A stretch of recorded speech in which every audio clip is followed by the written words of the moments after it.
Let me ask you a question. Has Venezuela attacked the United States? Has Venezuela declared war on the United States? Is Venezuela attacking American ships at sea? Has Venezuela been responsible for killing any Americans with gunfire, rockets, any sort of direct military attack on any United States citizen anywhere in the world? You know the answer to that. The answer is no. So why in the hell why does our president think he has the right, under the law, to engage in acts of war against a sovereign nation, Venezuela? Now, before you go, what are you talking about? Well, they've just seized the second oil tanker. He has declared a wholesale embargo on Venezuelan oil exports to anywhere in the world. Look it up, folks. An embargo is an act of war. An embargo is an act of war. We have sent military soldiers. We have sent soldiers with helicopters to land on Venezuelan oil tankers and seize them and take them into our custody, basically stealing them. Now, last time I looked at the Constitution, which I do frequently, the last time I looked at it, it's up to Congress to declare war. We have all kinds of laws that were written after the debacle of the Vietnam War, where Lyndon Johnson and Richard Nixon took it upon themselves to engage in war without a declaration of war from Congress. There's been legislation passed to stop that.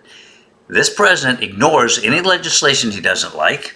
He ignores any provisions in the Constitution he doesn't like. If we've got a legitimate reason to start a war with Venezuela, the Congress needs to sign off on it. It's in the Constitution, folks. Look it up. And not only is he seizing ships, not only was he shooting these boats out of the water and killing, a handful of unarmed crewmen, killing two people who were desperately trying to keep from drowning, posing no threat to anybody, violence, murder, or if it was legitimately an act of war, then it's a violation of the Uniform Code of Military Justice. And guess what? The penalties for murder and the violation and the killing of people in violation of the UCMJ are the same. They include the death penalty.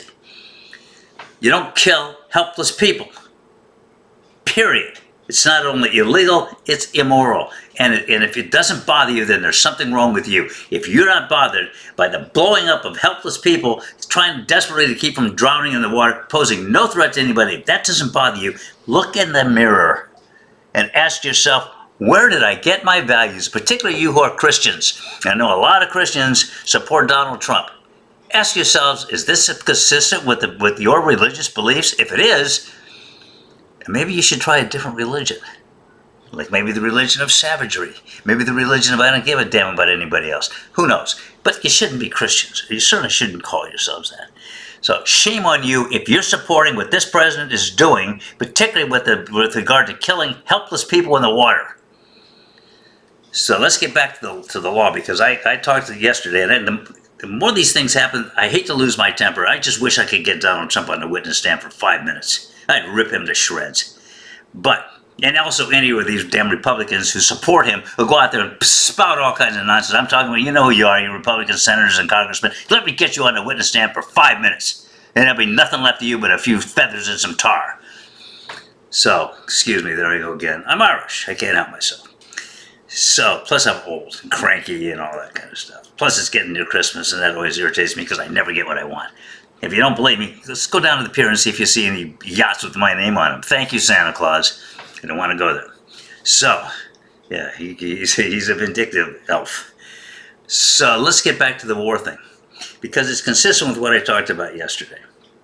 And that is with Trump slapping his name up on the Kennedy Center for the Performing Arts, not to mention that that's a desecration of the finest president we ever had by the worst president we ever had. Classless, total classless act, pathetic. But more significantly, it's a violation of the law.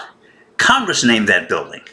He ignores it. He ignores laws he doesn't like. But this thing here of unilaterally engaging in acts of war against a country which has never attacked us, with whom we have no formal declaration of war, ignoring the Congress altogether, violating the Constitution, is one more step toward what I was talking about, where he is establishing a whole series of actions which other presidents can then use if they want to ignore the Constitution. The only break we really have on a dictatorship or too much power in the hands of the president is having presidents who have voluntarily controlled themselves, and even though they may not have liked the law, they obeyed it. This president doesn't give a damn. He uses the Justice Department to exact vengeance on his political enemies. It's unbelievable. But this business of engaging in war on Venezuela, and I'm not saying that maybe we shouldn't have an embargo on him, but that's not up to him to decide. That's up to Congress to decide. And if you think it's okay for him to do this without consulting, then go read the Constitution. It's there. And I'm particularly talking to my Republican friends, and I get people commenting, who do you think you are? I think I'm a lawyer.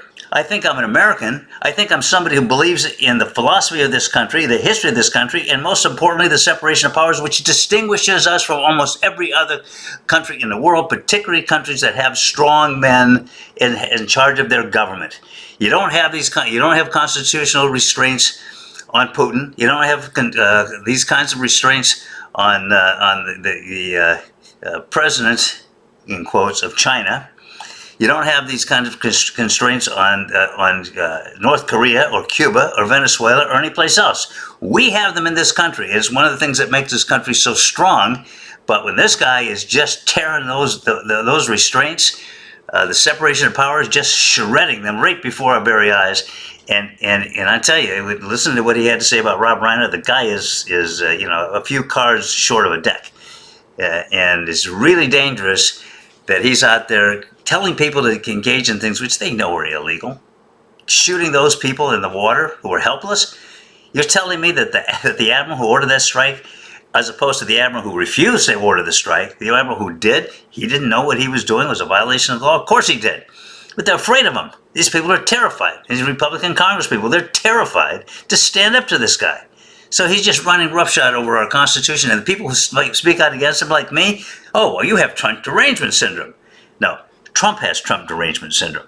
And on that cheery note, and tomorrow I'm going to do, or the next few days, I'm going to do some things on Christmas and on some of the good things I see in human nature and about people all over the world. And so I'm going to try to get away from this dark side. But every time I turn on the news, he's at it again. He's doing it again, folks.